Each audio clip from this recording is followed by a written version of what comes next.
শুভ সন্ধ্যা। আমাদের আলোচনা অনুষ্ঠান অভিমুখে সকল দর্শকদের স্বাগত জানাই। আজকের আমাদের এই আলোচনা অনুষ্ঠানে রয়েছে এক বিশেষ অতিথি।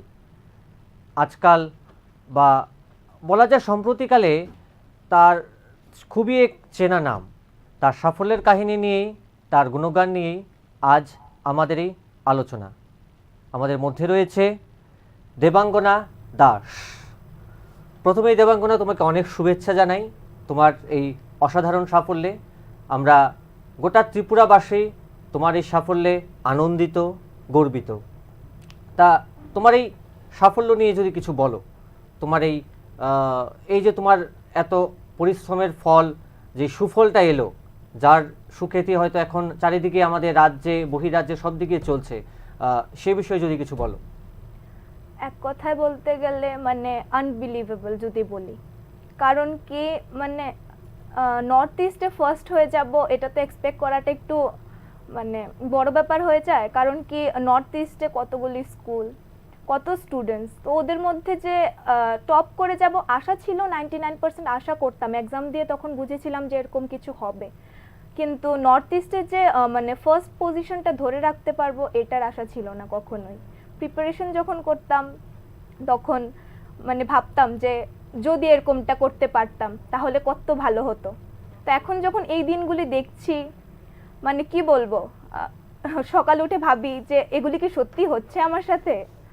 তো খুব স্বাভাবিক। আমি একটু যদিও ভুল হলে কারেক্ট করো। 99%, 495 আউট অফ 500, মানে এই সংখ্যাটা কিন্তু বলতে গেলে কি অসাধারণ থেকে কিছু কম নয়। 495 আউট অফ 500।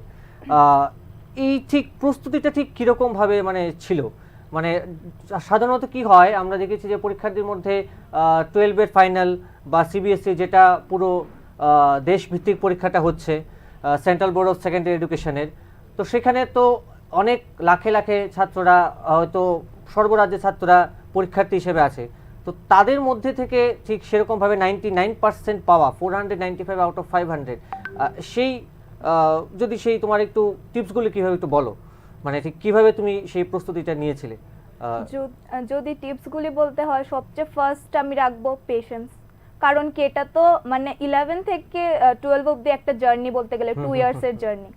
তো নিজেকে মানে ডেইলি এইভাবে মেনটেন করে রাখাটা ইজ এ টাফ থিং, সব থেকে বড় ব্যাপার। কারণ এখন তো ডিস্ট্রাকশনের কোনো অভাব নেই, লাইক মোবাইল ফোন, ঘুরতে যাওয়া, আউটিংয়ে যাওয়া, লাইক অনেক কিছু আছে। তো এটার মধ্যে নিজেকে বিরত রাখা, মানে স্টাডি নিয়ে থাকা, ডেইলি একটু একটু করে করা, এটা মানে মোস্ট ইম্পর্ট্যান্ট আমার মনে হয়েছে। মজার বিষয়, এই প্রথমবার কিন্তু অন্তত আমি প্রথমবার দেখলাম এই জেনারেশনকে প্রথমবার মোবাইল ফোনকে ডিস্ট্রাকশন হিসেবে বলল। সেটার জন্য অবশ্যই দেবাঙ্গনার প্রতি আমি কৃতজ্ঞ। যেটা হয়তো আমরাও হয়ে থাকি, আমাদের ছাত্রছাত্রীদের বলে থাকি যে হ্যাঁ এটা ডিস্ট্রাকশন, দূরে থাকো। বাট অনেকেরই থাকে যেটা মোবাইল বা সেটা, মানে তুমি কি লাইক সেরকম মানে বেশি একটা মোবাইল এত, কারণ এখন হয়তো আমরা দেখতে পাই প্রতি 10 জনের মধ্যে 8 জন বা 9 জন লোকই দেখা যায় মোবাইলে ব্যস্ত। মানে হয়তো টুকটাক কিছু কাজ ছাড়া একটু যখন সময় পাচ্ছে, আমরা হয়তো বাড়িতে বসে আমি দেখেছি হয়তো ওই বৈঠকখানায় বিকেলবেলা হয়তো সবসময় সবার হাতে একটা মোবাইল, কিন্তু একটা অনেকটা কি বলবো থাকছেই প্রত্যেকের হাতে। তা তোমার জীবনে মানে ঠিক মোবাইলের সেরকম ভূমিকাটা হয় না? না, মোবাইলের ভূমিকা যে নেই সেটা বলবো না। মানে আমার মনে হয় যে তুমি একটা জিনিসকে কিভাবে ইউজ করছো ওটার উপর ওটার ইয়েটা ডিপেন্ড করে। লাইক তুমি কি ভালো কাজের জন্য ওটাকে ইউজ করছো, যেমন আমার স্টাডি করার পাশাপাশি লাইক অনেক কিছু ছিল যেগুলির সোর্স আমার মোবাইল ফোন ছিল। অনেক সোর্স আমি মোবাইল ফোন থেকে কালেক্ট করেছি, ওইখান থেকেও স্টাডি করেছি। তো ওইভাবে মোবাইলের যে মানে লাইক পুরো ডিস্ট্রাকশনই ছিল আমার লাইফে এরকম না, বাট টু সাম এক্সটেন্ট যতটুক দরকার ছিল অতটুকু ইউজ করাটাকে আমি প্রেফার করতাম সব সময়। মানে মোবাইল ফোনটার কিন্তু ঠিক কিভাবে সৎ ব্যবহার করলেও দেবাঙ্গনার মতো, যেটা দেবাঙ্গনা নিজেই বললো, ঠিক সৎ ব্যবহারও কিন্তু করা যায়। এবং অবশ্যই আপনারা দেখতেই পাচ্ছেন সৎ ব্যবহারের ফল 99% মার্কস, সেটা কিন্তু কম কথা নয়, 99% মার্কস। আচ্ছা, এই যেদিন রেজাল্টটা বেরোলো, সেদিন ঠিক মানে সেদিনের সকালটা বা দুপুরটা ঠিক কিরকম ব্যাপার ছিল? হঠাৎ করে হয়তো জানতে পারলে যখন রেজাল্টটা বেরোলো যে 99% হয়ে গেল, 495 আউট অফ 500 পেয়ে গেল, সেদিনের ঠিক পরিবেশটা কিরকম ছিল, মানে মা বাবার ঠিক রিয়াকশনটা কিরকম ছিল? অ্যাকচুয়ালি আমাদের তো মানে সিবিএসইতে আগে থেকে মানে বলে দেয় না যে কালকে রেজাল্ট বেরোবে বা কিছু এরকম স্পেসিফিক ডেট থাকে না। মানে পুরোটাই সারপ্রাইজ একটা। সারপ্রাইজ ছিল, পুরো সারপ্রাইজ। 11:15 নাগাদ সকাল, তখন হঠাৎ করে মানে একটা নোটিফিকেশন আসলো ফোনে, লাইক অনেক নোটিফিকেশনই তো আসে, তো ফার্স্টে ট্রাস্ট করিনি যে রেজাল্ট আসলেই মানে বেরিয়ে গেছে, যে CBSE has declare the results of class 10 and class 12 students. তো এটা খুললাম, তারপরে দেখলাম যে না, ঠিকই রেজাল্টের লিঙ্কটা আছে। তো তাড়াতাড়ি করে তারপরে এডমিট কার্ড যা যা ছিল সব কিছু অ্যারেঞ্জ করে, তো মানে মনে তো একটা ধাক ধাক ধাক ধাক ছিল যে কি হবে। তো এগুলি অ্যারেঞ্জ করে লিঙ্কটার মধ্যে ক্লিক করে সব কিছু দিলাম, দিয়ে তো আমাদের তো পার্সেন্টেজ বা টোটাল মার্কসটা দেওয়া থাকে না, মার্কশিটটা যে বেরোয়। তো ওইখানে দেখলাম যে এরকম এরকম ইংলিশে 98, পলিটিক্যাল সায়েন্সে 98, দেন হিস্ট্রিতে 100, জিওগ্রাফিতে আরে বাহ। 99 অ্যান্ড পেন্টিংয়ে 100। তো এগুলি দেখে ভেবেছিলাম মানে একটা লাইক একটা গেস করেছিলাম যে হয়তো বা 98% হয়ে যাবে। তো তারপরে মাকে গিয়ে বললাম যে মা দেখো এরকম এরকম বেরিয়েছে। তো মা বলে যে ক্যালকুলেট কর না, তুই পার্সেন্টেজটা ক্যালকুলেট কর। তো ক্যালকুলেট করার পর মানে আমি তো ফুললি শকড যে কি হলো ব্যাপারটা। 495 মানে দেখলাম তখন, তারপরে দেখলাম 99%। তো ফার্স্টে কিছু বুঝতে পারিনি, চোখ মানে দিয়ে 98 এর নিচে কোনো নাম্বার নেই? না না না, দুটোতে 100, একটাতে 99 আর দুটোতে 98। বাহ, চমৎকার চমৎকার। কিন্তু এই সংখ্যাটা কিন্তু আমরা যা দেখছি সেটা কিন্তু সাধারণ নয়, মানে বলতে গেলে অসাধারণই। মানে ও যেরকমভাবে আশ্চর্য সেরকমভাবে কিন্তু আমি এখন নিজে শুনেও আশ্চর্য। দুটোতে 100 এবং 98 এর নিচে কোনো নাম্বারই নেই। আর আমি কিন্তু বলছি ক্লাস 12 এর ফাইনাল আর্টস ডিভিশনের এক্সামের কথা, তাও সিবিএসসি বোর্ড, যেটা সকলেই জানেন পুরো দেশভিত্তিক যে পরীক্ষাটা হয়। তারপরে তোমার যে স্কুল স্বামী ধনঞ্জয় দাস কাঠিয়া বাবা মিশন স্কুল, তো সেই স্কুলের এখন মানে ওদের প্রতিক্রিয়াটা ঠিক কিরকম ছিল? তাদের একজন স্টুডেন্ট, তাদের প্রতি একটা গর্বের বিষয় যে সেরকম অসাধারণ এক সাফল্য তৈরি করে নিল। আমি বোধহয় যতটুকু শুনেছি তুমি বোধহয় গোটা উত্তর পূর্বাঞ্চলে নর্থ ইস্টেও বোধহয় প্রথম স্থানাধিকার আর্টস ডিভিশনে। তো ওদের মানে ওরা তো বলছিল যে আমাদের তো এক্সপেক্টেডই ছিল তুই তো এরকমই করবি, আমাদের জন্য এটা নিয়েও কিছু না, আমরা জানতাম তোকে, আমরা দেখছি ছোটবেলা থেকে, কারণ কি এই স্কুল তো আমি একদম ছোট থেকে পড়ছি। তারপরে 11-এ মানে আর্টস নিয়ে ভর্তি হলাম। তো তারপরে ওদের ফার্স্টে কোয়েশ্চেন ছিল যে তুমি 92% পেয়েছো 10-এ, তারপর তুমি আর্টস নিচ্ছ কেন, সায়েন্স নাও। সবার একটা মানে কি বলবো কিউরিয়াসিটির একটা বিষয় হয়ে গেছে যে কেন ও আর্টস কেন নিচ্ছে। তো তারপরে এখন তো ওরা দেখলো 2 বছর, তো তারপরে বলছে যে হ্যাঁ তুই তো পারবি, আমাদের এটা এক্সপেকটেশনই ছিল যে তুই এরকম কিছু একটা করবি। মানে ওদের ফার্স্ট লাইনই এটা ছিল, যখন ওদের সাথে কথা বললাম টিচার্সদের সাথে, প্রিন্সিপাল ম্যামের সাথে, ওদের ফার্স্ট লাইন এটাই ছিল যে তুই পারবি, তুই মানে শুধু এই মানে শুধু ফাইনালের পরীক্ষাই নয়, ওর হয়তো পারফরমেন্স হয়তো স্কুলে সেরকমই ভালো ছিল যে ওর শিক্ষক শিক্ষিকারা অলরেডি কনফিডেন্ট ছিল যে হ্যাঁ ওর হয়তো সেরকম, মানে ওর কিন্তু ধারাবাহিকতা তার মানে বজায় ছিল, সেটা বলা যায়। স্কুলেও শুধু ফাইনাল পরীক্ষায় নয়, সেই 2 বছরের জার্নিতেই হয়তো ওরা বুঝে গিয়েছিল যে ওর পক্ষে অসাধারণ সাফল্য করাটা ওর জন্য অসাধারণ নয়। আচ্ছা, যেটা তুমি প্রসঙ্গে আসলে যে 92% টেনে পাওয়ার পরেও আর্টস, তো জেনারেলি যেটা মানে হয়তো মোস্ট অফ দ্য কেসেই, আমি কোনো সাবজেক্টকে ছোট করছি না বড় করছি না, ওই হয়তো স্কুলের মতো সবাই হয়তো প্রশ্নটা থাকে যে হয়তো খুব ভালো সাফল্য পেয়েছে, হয়তো বিজ্ঞান বা সায়েন্সের দিকেই ঝোঁকটা হওয়া বেশি। তো তোমার হঠাৎ করে কেন মনে হলো যে আর্টস ডিভিশনে কলা বিভাগে টা নিয়ে পড়ার? অ্যাকচুয়ালি আমার জন্য মেইন ছিল ইন্টারেস্ট। তো আমার সব সময় মানে আর্টসের সাবজেক্টগুলোতে বেশি ইন্টারেস্ট ছিল, লাইক এগুলি জানতে আমার কোনোদিন বোর্ডামটা আসেনি যে ভাল লাগছে না পড়বো না, এরকম হয়নি কোনোদিন। তো সেই জন্য ভাবলাম যে না, যদি এটা নেই ফিউচারে আমি মানে সবাই তো ভালো করে, বাট এক্সেপশনাল যদি কিছু করতে হয় তাহলে আমাকে আর্টসের দিকে মানে যেতে হবে। সাবজেক্টগুলোর প্রতি কিন্তু একটা ভালোবাসাও ছিল, বলা যায়। ইন্টারেস্ট ছিল, শুধু এরকমই নয় যে আচ্ছা ঠিক আছে পড়া আছে পড়বে, একটা ভালোবাসা টান ছিল, তাই মানে আর্টসের প্রতি একটা ঝোঁকটা বেশি ছিল। একদম। তা এটা তো নিশ্চয়ই মানে সহজ পথ ছিল না, বিকজ 11-12 এর যখন আমরা বলছি একটা ক্লাস 12 এর মতো ফাইনাল পরীক্ষা, তো সেখানে মানে কি কি হয়তো অসুবিধে তুমি হয়তো মানে ফেস করতে হয়েছে, এই জাস্ট কিছু যদি গল্পের মতো বলো। মানে কোনো কোনো জায়গায় যেরকম হয়তো তোমার মনে হয়েছে বা আন্ডার কনফিডেন্ট মনে হয়েছে, বা কখনো মনে হয়েছে না এখানে একটু একটু মনে হচ্ছে আমার একটু টাফ মনে হচ্ছে, বা কোনো কিছু হার্ড মনে হচ্ছে, সেটা তুমি কিভাবে ট্যাকেল করে বেরিয়ে আসো? এটাই মানে সব সময় যদি কিছুতে প্রবলেম ফেস করতাম তখন মনে হতো, সেই জন্যই হয়তো বা মানে পড়াটা আর একটু বেশি হয়েছে, কারণ কি তখন মনে হতো এটা আমি পাচ্ছি না কেন, আমি বুকটা খুলে একটু দেখি এটাতে কি ছিল। তো মানে টাইম টেবিল ছিল না যে এতটা থেকে এতটা আমি পড়বো, এতটা থেকে আমি এতটা কিছু করব, মানে সব সময় বলতে গেলে বুকটা আমার সাথেই ছিল। তো সব সময় দেখতাম যে কি হচ্ছে ওটার মধ্যে, আমি পারছি না কেন, মনে আসছে না কেন। তো রিকল করতে করতে মানে একটা টাইমের পরে গিয়ে সবকিছুই ক্লিয়ার হয়ে মানে গেছে। তুমি যে কোনো সমস্যাকে ওই চ্যালেঞ্জের মতো একটা নিতে, হ্যাঁ, যে হ্যাঁ। যদি সমস্যা থাকে সেটাকে চ্যালেঞ্জের মতো, সেটা কিন্তু অবশ্য আমাদের জন্য শিক্ষণীয়, যে যে কোনো সমস্যা থাকুক না কেন, সে যে কোনো দেবাঙ্গনা যেটা বললো যে সে কিন্তু সমস্যা দেখে থেমে যেত না বা সেখানে ডিমোটিভেট হতো না, সেটাকেই সে চ্যালেঞ্জ হিসেবে নিয়ে সে কোনো বুক কনসাল্ট করতো, হয়তো বা কোনো টিচারদেরও কনসাল্ট করতো। আচ্ছা, এই পুরোটা রেজাল্টের যদি মানে কোনো মানে কাউকে প্রতি একটু কৃতজ্ঞতা জানানো হয়, বা কারোর প্রতি থাকে না, প্রত্যেকের হয়তো একটা আইডল হিরো থাকে, বা জার্নিতে একজন কেউ বা হয়তো অনেকজন থাকতে পারে সাপোর্টে, তো কাদেরকে হয়তো একটু বিশেষভাবে তুমি একটু ধন্যবাদ জ্ঞাপন করতে চাও, বা কাদের বলা যায় যে তোমার এই জার্নির পিছনে বা এই সাফল্যের পিছনে কাদের ভূমিকাটা হয়তো একটু বেশি? মানে যেটা না বললেই নয়, সব থেকে ফার্স্ট প্রায়োরিটি মা বাবা। হ্যাঁ, তা ওদের তো অবশ্যই, সাপোর্ট, অবশ্যই। ওদের সাপোর্ট ছাড়া তো পসিবলই না। মানে সব সময় যে পুশ ফ্যাক্টরটা আসতো, এটা মা বাবা থেকে আসতো, যে না করো, আরো করো, আরেকটু করতে হবে। যদি কখনো থেমে যেতাম বা কিছু, বলতো যে আরে আরেকটু বাকি করে নাও, কিছু হবে না, পারবে তুমি। তো এটা সব সময় মা বাবার থেকে পেয়েছি। আর স্কুলের টিচাররা তো হেল্প করেছেনি, কারণ কি আমার কোনো প্রাইভেট টিউটারের কাছে আমার যেতেই লাগেনি। ম্যাক্সিমামটা আমি স্কুল টিচারদের থেকে পেয়েছি, ম্যাক্সিমাম যা যা হেল্প মানে দরকার ছিল ম্যাক্সিমামটা। আহ, তা পরের প্রসঙ্গে আসছে যে আর্টসের যে কথাটা বললে, তো এদের মধ্যে ধরো তোমার যেগুলো সাবজেক্ট ছিল, এর মধ্যে অবশ্যই সবগুলোই নিশ্চয়ই কোনো না কোনো তো প্রিয় ছিল, বিকজ 98-100-এর নিচে যেমন আমরা নাম্বারে কোনো সংখ্যাই দেখতে পাচ্ছি না। 98-100 হয়তো আমরা ভাবি হাইয়েস্ট মার্কস হওয়ার কথা, বাট দেবাঙ্গনার ক্ষেত্রে 98-100 কিন্তু মানে অন এন অ্যাভারেজ স্কেল, মানে নিম্নতম মার্কস হচ্ছে 98 দেবাঙ্গনার রেজাল্টের ক্ষেত্রে, ক্লাস 12-এর রেজাল্টের ক্ষেত্রে। তা এই সাবজেক্টগুলোর মধ্যে যদি মানে যদি আমি বলি লাইক ক্রোনোলজিক্যালি বা categorically first second third on the basis of your liking, যদি তোমার মানে ভালোবাসার ভিত্তিতে যদি তোমার সেরকমভাবে নামাঙ্কিত করতে হয় ওদের, তা কোনটা সব থেকে বেশি প্রিয়? সব থেকে বেশি আমার মানে ইন্টারেস্টিং লাগতো জিওগ্রাফিটা, সেই জন্য আমি মানে ডিসাইডও করলাম যে ফার্দার স্টাডিজ আমি জিওগ্রাফি নিয়ে করব। বাহ বাহ বাহ। তো first priority geography, then second political science, then history, then English.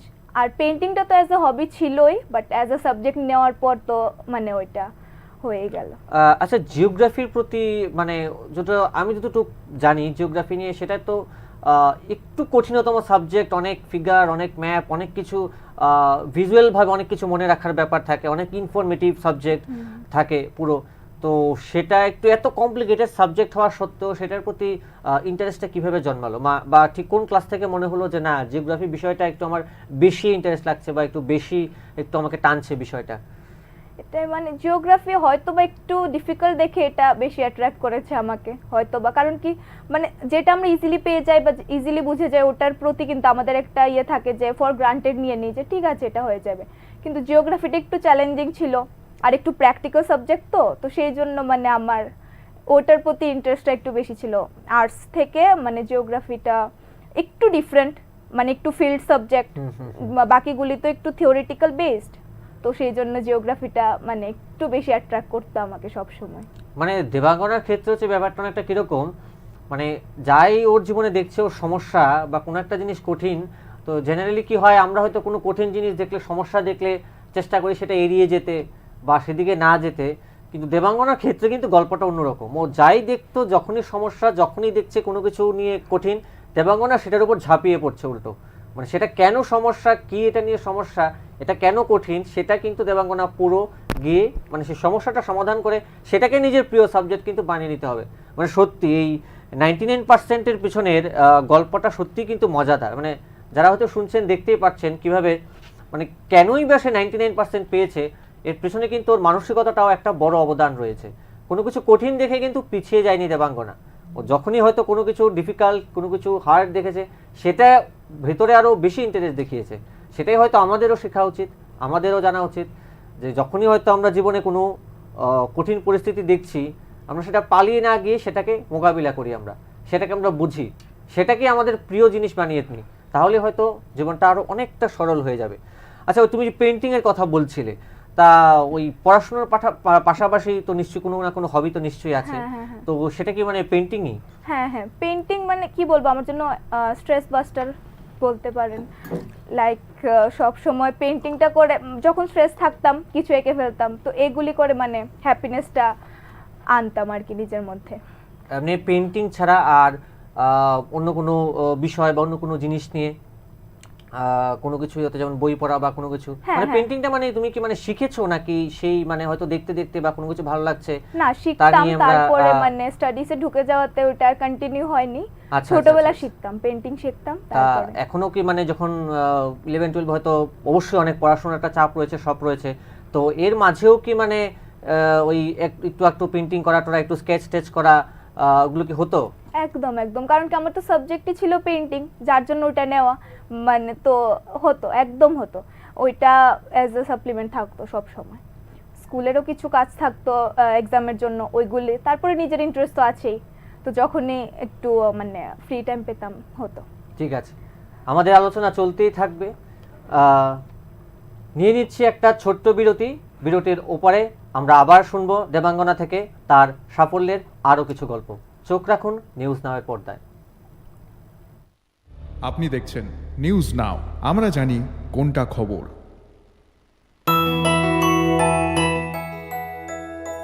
স্বাদে ভরা ঘিয়ের সুবাস লংতরায়, কি ভালো খেতে।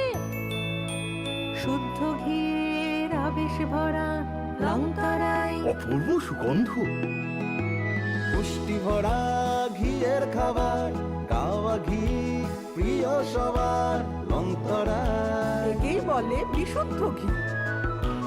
বিশুদ্ধ ঘি নাম মনে রেখো লংতরায়, লংতরাই ঘি রোজ খাবারে তোমাকে চাই। লংতরায়, লংতরায়, লংতরায়। শোনো শোনো ভোজন রসিক, শোনো মন দিয়া, ঝাঁঝের স্বাদে রান্না করো লং তরাই দিয়া। ইলিশ সর্ষে পোস্ত বাটা যেমন ইচ্ছে নাও, মালাই চিংড়ি মাংস কষা চেটে পুটে খাও। আহা চেটে পুটে খাও, আহা চেটে পুটে খাও। লং তরাই কাচ্চি ঘানির সর্ষে তেলে টেস্ট, যে খাবে সেই বলবে লং তরাই বেশ। লংতরাই সর্ষের তেল, ঝাঁঝে স্বাদে তোমাকে চাই। আহা লং তরাই বেশ, আহা লং তরাই বেশ।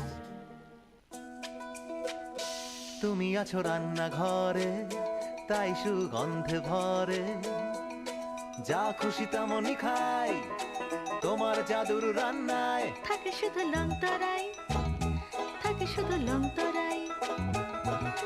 কত কেজি রান্না হয়, মনটাই করছো জয়। ভালোবেসে বলছি তাই, রান্নায় তোমাকে চাই। চাই শুধু লংতরাই, চাই শুধু লংতরাই। লংতরাই গুঁড়ো মশলা, রান্নায় তোমাকে চাই। চাই শুধু লংতরাই।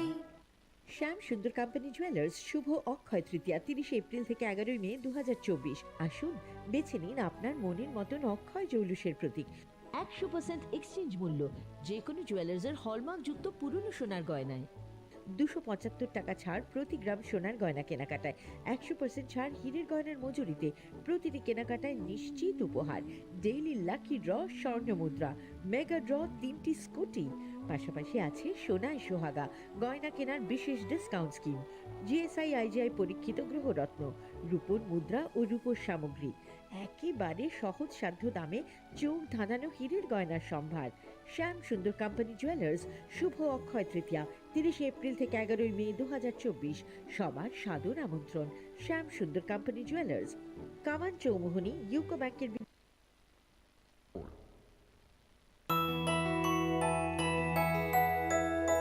স্বাদে ভরা ঘিয়ের সুবাস লংতরায়, কি ভালো খেতে। শুদ্ধ ঘিয়ের আবেশ ভরা লংতরায়, অপূর্ব সুগন্ধ, পুষ্টি ভরা ঘিয়ের খাবার, গাওয়া ঘি প্রিয় সবার, লংতরা একেই বলে বিশুদ্ধ ঘি। বিশুদ্ধ ঘি নাম মনে রেখো লংতরাই, লংতরাই ঘি রোজ খাবারে তোমাকে চাই। লংতরাই, লংতরাই, লংতরাই।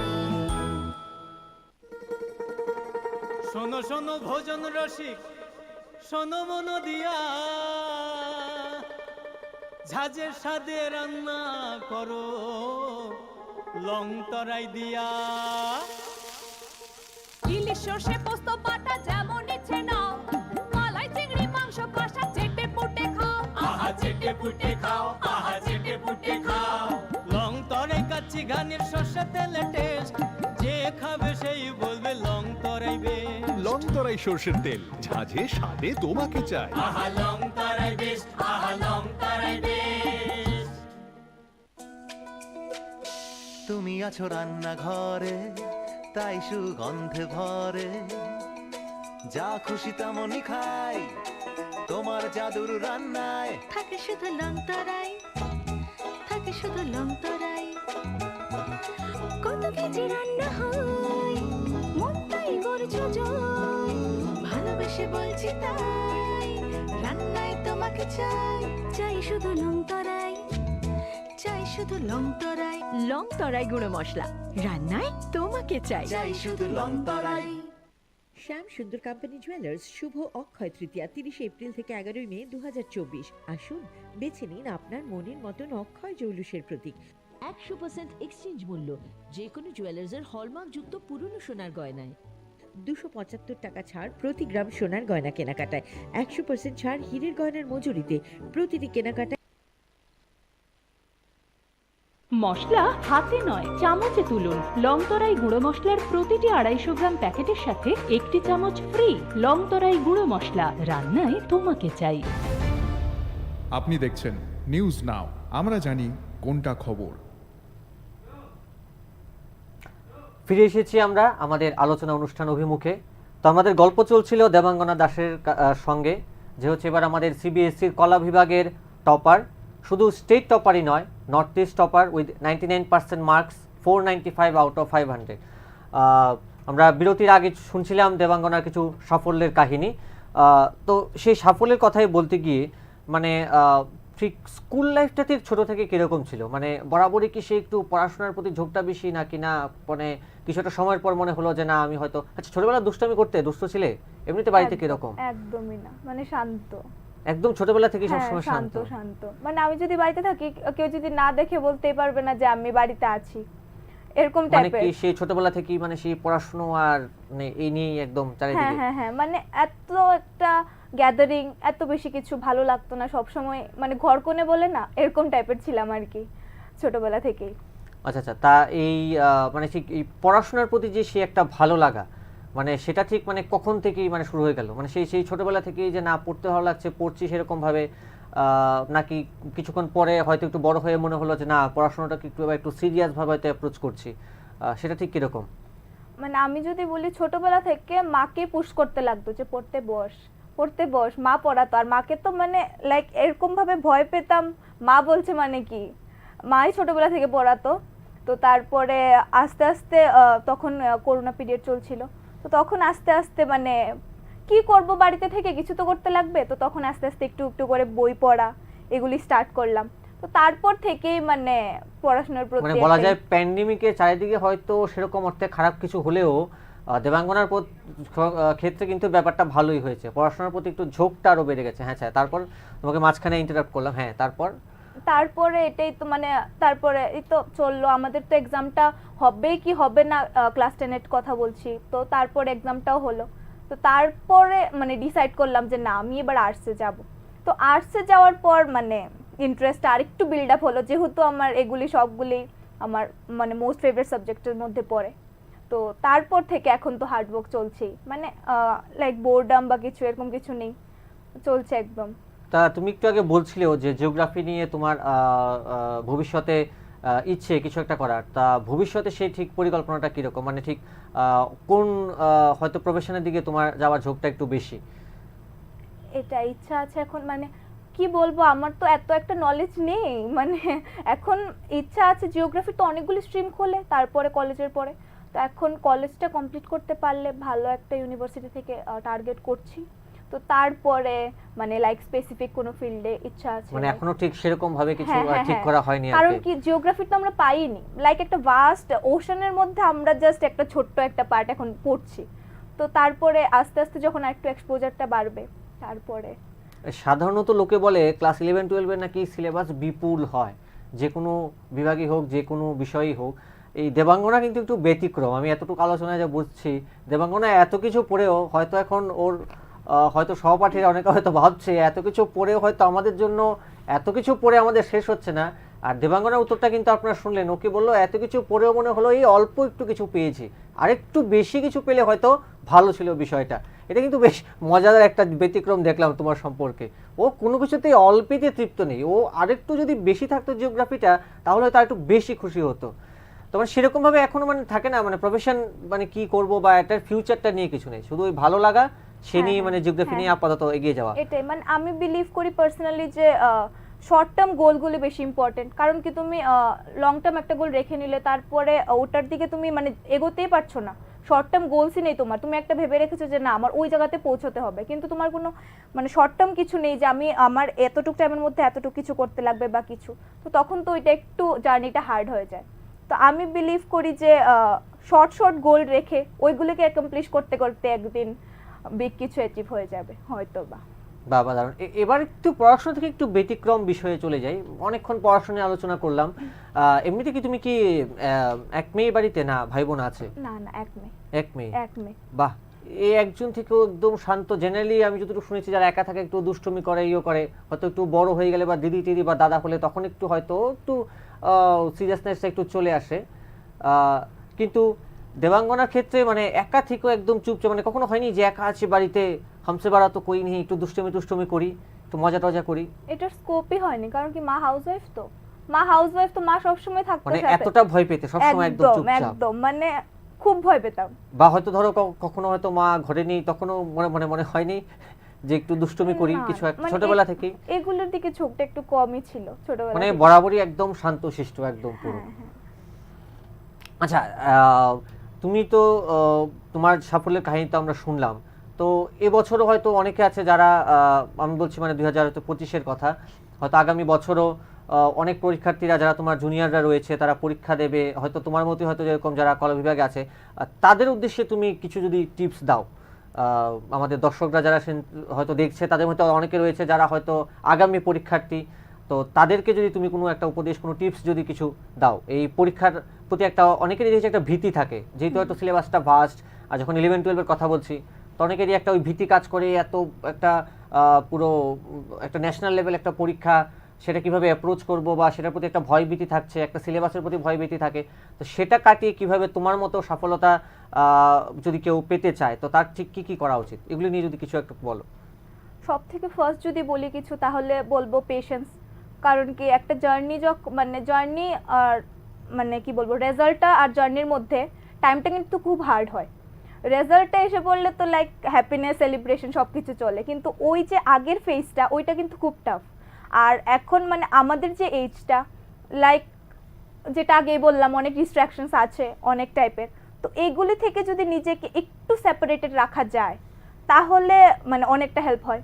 আর তারপরে মানে যদি বলি আমাদের সিবিএসসির আমরা তো এনসিইআরটির বুকগুলি ফলো করি, এনসিইআরটির বুক লাইক আমাদের জন্য গীতা। তো মানে এনসিইআরটির বাইরে কিছুই করতে লাগে না এক্সট্রা। তো এনসিইআরটি বুকগুলি যদি ভালো করে পড়া যায় লাইন বাই লাইন তাহলে আর কোনো প্রবলেম হয় না। তারপরে এগুলি আর কি বলবো মানে আচ্ছা আচ্ছা, হ্যাঁ, অসংখ্য ধন্যবাদ। আমরা কিন্তু এই টিপসগুলো কিন্তু আশা করি যারা যে দর্শক বন্ধুরা আমাদের শুনছে তাদের মধ্যে যারা আগামী পরীক্ষার্থীরা রয়েছে তাদের হয়তো এই দেবাঙ্গনার থেকে পাওয়া সেই এক্সপিরিয়েন্স, তার অভিজ্ঞতার গল্প হয়তো তাদের প্রতি অনেক মূল্যবান হয়ে দাঁড়াবে। হয়তো আগামী দিনেও আমরা আশা করছি সেরকম দেবাঙ্গনার মতোই হয়তো সেরকম তোমরাও সাফল্যের সেই সাফল্য অর্জন করো, এবং কে জানে হয়তো আজ যারা দর্শক হয়ে যারা শুনছো তাদের মধ্যে হয়তো তোমাদের কারোর সঙ্গে হয়তো আমাদের সৌভাগ্য হবে, নিউজ নেওয়ার সৌভাগ্য হবে, এসে সেরকমভাবে তোমাদের সফলতার গল্প শোনার। আচ্ছা, সফলতার গল্প অভিজ্ঞতা শুনে মনে হলো ইতিমধ্যেই তো তুমি আমাদের রাজ্যের মাননীয় মুখ্যমন্ত্রীর বাসভবনে দেখা করার সুযোগ পেয়েছো, সেই অভিজ্ঞতাটা কিরকম? মানে যখন খবরটা পেলে বা ইনভিটেশনটা পেলে এরকম একজন লোকের সঙ্গে দেখা করার মতো একটা সুযোগ আসছে, সেই অভিজ্ঞতাটা যদি একটু বলো। মানে অভিজ্ঞতা তো কি বলবো, লাইক ফার্স্টে এসেছিল মনের ভিতরে ছিল যে একটা ভয়, যে লাইক এত বড় একজন পার্সোনালিটি ওনার সাথে মিট করব, এটা তো লাইক এক্সপেকটেশনের বাইরে। তো তারপরে ওই দিনকে আমার এক্সাম ছিল, যেহেতু আমি এন্ট্রান্স দিচ্ছি এখন, তো এন্ট্রান্স দিয়ে তারপরে যথারীতি ওইখানে গেলাম। তো যাওয়ার পর মানে সিএম স্যার এত ওয়েলকামিং ছিলেন যে মানে আমার মনেই হয়নি যে আমি ফার্স্ট টাইমের জন্য ওনার সাথে মিট করছি। লাইক এত ওয়েলকামিং, যাওয়ার পরই বলছিলেন যে বস বস বস, এরকম এরকম, মানে লাইক এত আপন করে নিয়েছিলেন। আর কি বলবো, হয়তো বা আপনারা দেখেছেন ওই ভিডিওটা, সবাই বলছিল যে যে এত ফ্রেন্ডলি হয়ে গেলে সিএম স্যারের সাথে। তো ওইটার পেছনে মেয়ে নিয়েছিল যে লাইক উনি এত ফ্রেন্ডলি ছিলেন, উনি আমাকে মানে এতভাবে আপন করে নিয়েছিলেন, তারপরে আর ওইখানে মানে পেছনে তাকানোর কিছু ছিল না। না, সেটাও কিন্তু একটা বড় মানে অভিজ্ঞতার বিষয়। মানে এরকম কজনেরই হয়তো সেরকম একটা সৌভাগ্য বা সুযোগ হয় যে সেরকমভাবে মুখ্যমন্ত্রীর বাসভবনে গিয়ে একটা নিমন্ত্রণ অ্যাটেন্ড করা। ডেফিনেটলি শি হ্যাজ আর্নড ইট, সে এটা অর্জন করেছে তার সাফল্যের মাধ্যমে। আমরা আবারও বলবো আমরা খুবই গর্বিত তোমার এই সাফল্যে, তোমার প্রতি শুভেচ্ছা রইল। এভাবেই তুমি তোমার ভবিষ্যতেও আমাদের ত্রিপুরা রাজ্যের নাম, আমাদের দেশের নাম আলোক উজ্জ্বল করতে থাকো। অসংখ্য ধন্যবাদ। যেহেতু আপনারা শুনলেন যে ওর এখন সেই ভবিষ্যতে পরিকল্পনা নিয়ে, এন্ট্রান্স নিয়ে, পরীক্ষা নিয়ে অনেক ব্যস্ত, তার মধ্যেও তুমি আমাদের সঙ্গে কিছুটা সময় দিয়েছো, এর জন্য আবারও ধন্যবাদ জানাই। ধন্যবাদ জানাই আমাদের সকল দর্শকদের যারা আমাদের সঙ্গে ছিলেন এতক্ষণ। আপনারা শুনলেন দেবাঙ্গনা দাসের সাফল্যের কাহিনী। আজকের মতো অভিমুখের আলোচনা এতটুকুই। ভালো থাকবেন, শুভরাত্রি।